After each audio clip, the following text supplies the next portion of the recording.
Hello, hello, collective. Ako po ito, si James from James Tarot PH. And this is your timeless message para po sa oras na ito. Kaya mo ito ikinlik dahil merong mensahe sa iyo ang iyong spirit guides na kailangan mo marinig today.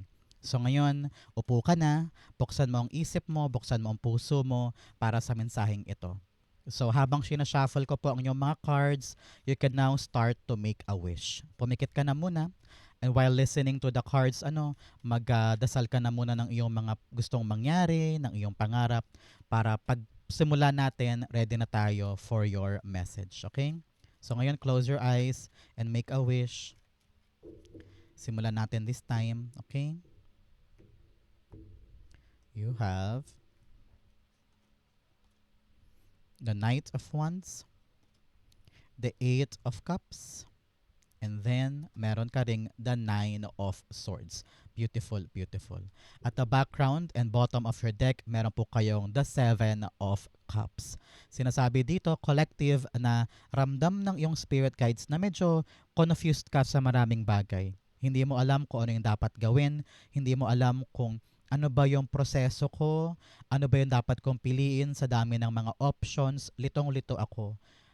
Actually, dapat magandang problema siya dahil meron ka namang mga pintuang pwedeng pasukin, meron ka namang mga direksyon na pwedeng puntahan, pero dahil maraming hindi sigurado, nakakatakot, 'di ba? Nakakalungkot, hindi mo alam kung sigurado na ba, hindi mo alam kung sure na ba ako dito, kung tama ba 'tong ginagawa ko. Pero while we wait for your cards to present its message to you, gusto kong namnamin mo ngayon kung ano ba tong mga kalituhan sa isip mo.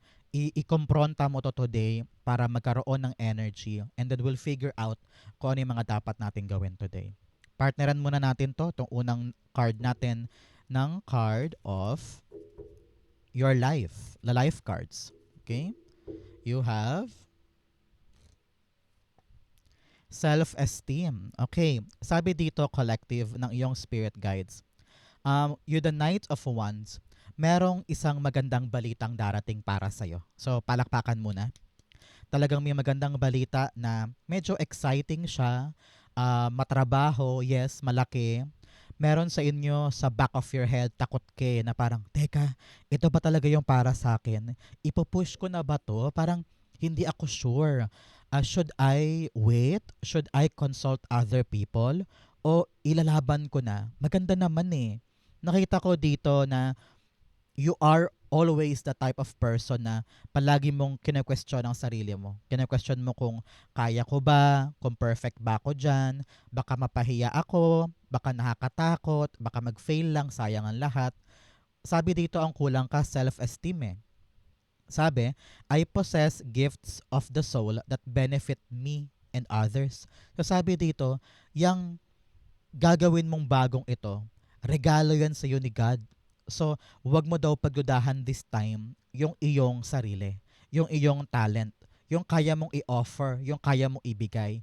Kaya, tapusin mo na daw dito, collective, yung pagdududa sa sarili mo. And once and for all, kapitan mo yung pangarap mo.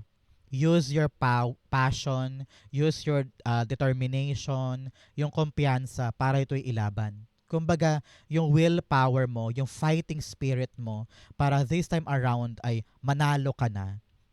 Sabi, yun daw ang ingredient for you to succeed. No? Kapag may dumarating na pagkakataon, at talaga namang medyo may dugdug kaba ka, sabi dito, panahon to para paliwanagin ang ating isip with the Seven of Cups. Ano ibig sabihin nun? Sabi dito, kailangan daw isipin natin today, teka, para saan ba to? Importante ba sa akin to? Pasok ba to sa aking mga pinapangarap? Pasok ba to sa aking mga hinahangad sa buhay? Anong parte ng buhay ko ito belong? And gaano siya kaimportante at gaano siya kahalaga sa ikakabuti ko? So, kapag inisip mo mabuti, teka, parang makakatulong to para sa ganto. Ay makakatulong to, baka ito yung paraan ko para ma-check ko na yung isa kong checklist. Okay? So, minsan tayo, pinapangunahan tayo lagi ng kaba. Kaya nga minsan sobrang nakakainggit yung mga taong makapalang mukha, 'di ba? Yung mga taong delulu, yung mga tao talagang super super madiskarte. Lahat ng bagay na pwede nilang kukunin nilang pagkakataon para makaasenso sa buhay. Kaya nga mas bilib ako sa mga street smart, sa mga tao talagang alam dumiskarte sa buhay. Kasi kahit anong papatusin yan, magkaroon lang ng magandang pag-andar ang buhay. Pero here, collective, may binibigay sa iyo si God na pagkakataon. Ang kailangan mo lang talaga, sumugod, lumaban, magkaroon ng kumpiyansang ipapanalo ko ito. Okay? In the area of what do you need to expect, nakita ko dito na this time around, you are now about to leave something behind. Meron ka nang iiwanan eh. Maaring dahil yayakapin mo na itong bagay na ito na parang sige, bigyan ko ng chance, exciting siya, mukhang may enjoy ko naman. Nakakatakot, yes, pero mararamdaman mo na ito na yon. Time ko na to. Wala nang paligoy-ligoy pa, time ko na to talaga. No? So here, with the Eight of Cups, nakita ko dito that clarity will come. Okay? Maliliwanagan ka din. And then lahat ng ilusyon, lahat ng maling akala, lahat ng mga tamang hinala or maling pananaw sa isang bagay, parang unti-unti na siya mabubuwag. Yung akala mo mahal ko siya, akala ko okay ako dito, akala ko permanente to, akala ko malaki ang sweldo dito, akala ko ikakaunlad ko yan, akala ko mamahalin ko yan. Pero ngayon, may realization sa puso mo na parang, ay, hindi na pala ito para sa akin. Ay, mali pala yung paniniwala ko dyan. Mali pala tong sinasabi dito. So, nagising ka na kumbaga. You are now realizing the true vision and the true reality sa buhay mo. At ngayon, tinatanong mo na ang sarili mo na, masaya pa ba ako? Okay pa ba ako dito? Magkakasya pa ba ako sa meron ako dito? Or panahon na ba for me to transfer or to chase something for my happiness? Okay? Ngayon, tinatawag ka na yung spirit guides na bigyan mo ang sarili mo ng chance para lumigaya. Para madala mo sa yung reality yung mga nasa isip mong balak mong gawin.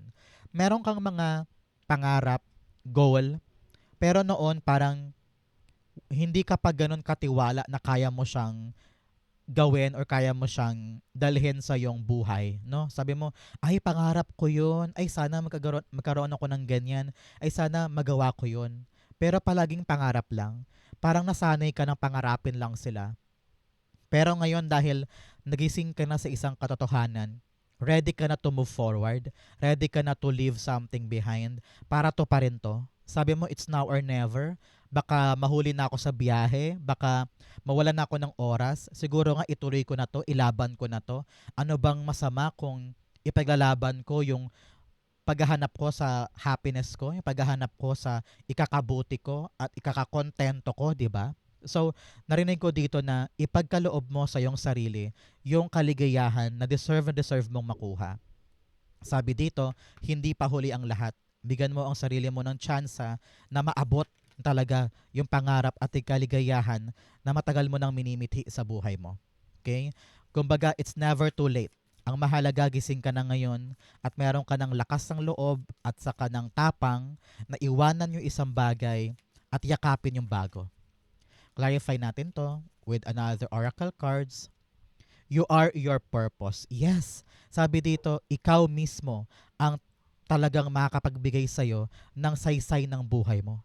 Ngayon, hindi ka na katulad dati na parang, kontento na ako dito, okay na ako sa ginagalawan ko na to, sige, ganyan na lang yan, routine every single day.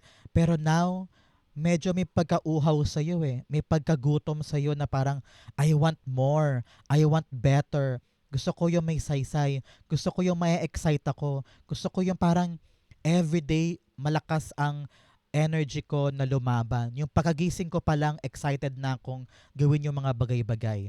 I want to be alive again. I want to have a purpose again. And I want to see kung para saan ba talaga ako.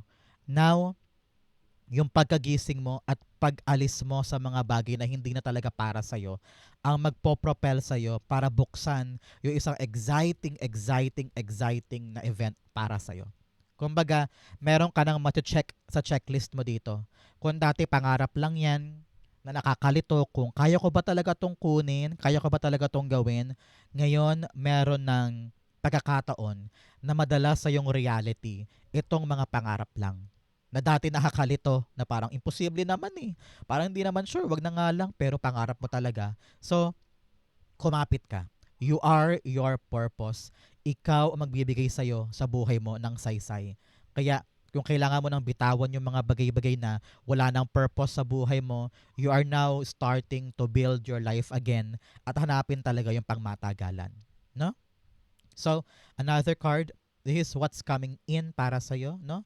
Ito yung mga pagkakataon talagang dapat mong asahan.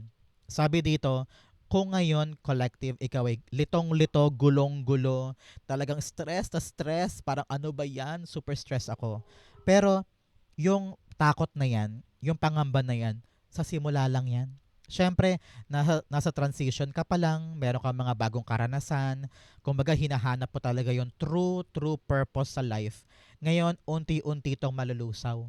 Lahat ng mga tanong, lahat ng mga hindi sigurado, lahat ng kalabuan, lahat ng pangamba mo, lahat ito malulusaw. Kasi yung dati pangarap lang, pwedeng-pwede mo na siyang dalhin sa iyong realidad, sa iyong totoong buhay.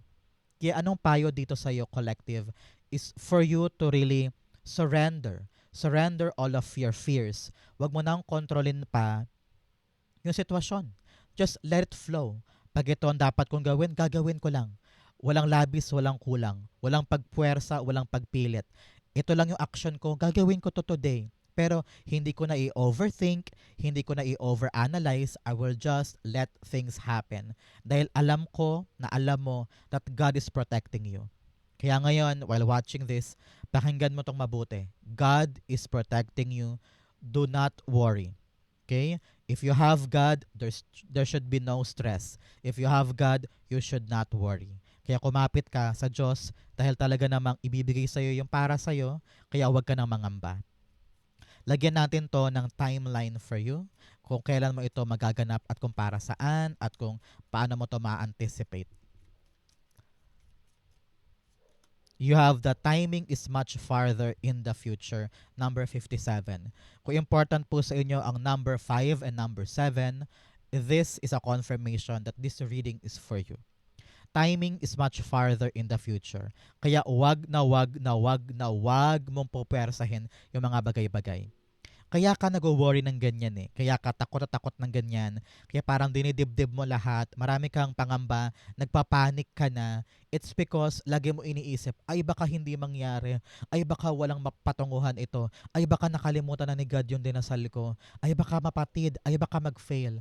You always try to take a grasp lahat-lahat. Gusto mo agad mapanghawakan. Ang kailangan mo lang naman ngayon magtiwala. Ang kailangan mo lang naman ngayon ay magdasal at kumapit na God will provide. God will give you at the right time. Kaya please, tantanan mo na yung masyadong takot, panic mode. Alisin mo yung panic mode because timing daw is in the future. At magkaroon ka ng pag-asa doon na ibibigay din in the divine future yung akin na para sa akin. Kaya ngayon, sabi dito ng yung spirit guides, patuloy mong paglinawin ang isip mo. Alamin mo muna kung ano ba talaga yung dapat mong unahin. At kapag na-figure out mo na with the 7 of Cups here, kung ano yung uunahin kong susundin, maging energetic ka. Taasan mong energy mo, taasan mo ang self-esteem mo, and walk away from something na alam mong humaharang sa true purpose mo. At hindi kailangan dito ng takot, hindi kailangan dito ng pangamba, hindi kailangan dito ng masyadong aligaga. Ang kailangan mo manalig, magtiwala na ibibigay sa iyo to in God's perfect timing. Okay? Partneran natin to ng fortune cards para sa buhay mo this time. Okay? You have Rooster. An arrogant, boastful person you should not cross. Sabi dito, piliin mo yung mga taong dapat mong kausapin, i-joke, no? Pakitunguhan ng tama. Maraming mga tao sa paligid natin ang hindi natin kilala ang ugali. Kaya make sure na maingat ka kung kanino ka nakikitungo. Because hindi natin alam kung ano yung ugali ng ibang tao, di ba? Another message, you have Elephant. A long journey, either physical or mental, will leave you wiser at the end. Yes, talagang meron kang journey dito, pag-iwan sa mga bagay na dapat nang iwan, and then pagpasok sa mga new opportunity or new journey kung saan doon ka talaga magsasucceed, doon ka talaga yayabong at talaga magkatagumpay. Ang humaharang lang talaga sa'yo, yung mga takot mo. Okay? Kaya panahon talaga to sa'yo, collective, to release all your fears, release all your doubts, kasi talagang protektado ka this time. Bigyan pa kita ng fortune cards. Meron kang wealth. Yes, i-claim mo to, para sa'yo to. Meron na po kasaganahan at talagang prosperity na naghihintay for you. Claim this, this will be yours. Kaya wag nang matakot, wag nang mangamba. Okay ka. You're being taken care of. Wag kang mag-alala. Another message. Meron kang stork. News of a birth or a new business opportunity. Wow. Talagang merong ipapanganak na bagong bagay. Sabi ko nga sa inyo kanina, may good news kang aabangan. Ito yon, confirmation. I-claim mo na yan. Meron kang sisimulan daw na business o kaya merong magandang balita tungkol sa isang ipapanganak na biyaya na ikaw ang makakatanggap, ikaw makakakuha. Kaya tantanan mo na talaga ang iyong pangamba dahil everything will be fine, no? May darating na good news na magpo-propel sa'yo para iwanan yung mga kabitaw-bitaw at kailangan i-prepare ang sarili para luminis ang isip para ito'y mayakap mo totally and fully. Okay? So bago kita iwanan, bigyan muna kita ng ritual sound this time. So habang pinapatunog ko ito, alalahanin mo ang wish mo, i-claim mo yung mga dapat mo i-claim para makuha mo na this time yung frequency of your blessing. Pakinggan mo to hanggang sa dulo, so close your eyes and make those wishes. Okay? Start na tayo.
Thank you po for watching. Ako po si James from James Taro PH, and this is your message for today. God bless you po, and I love you.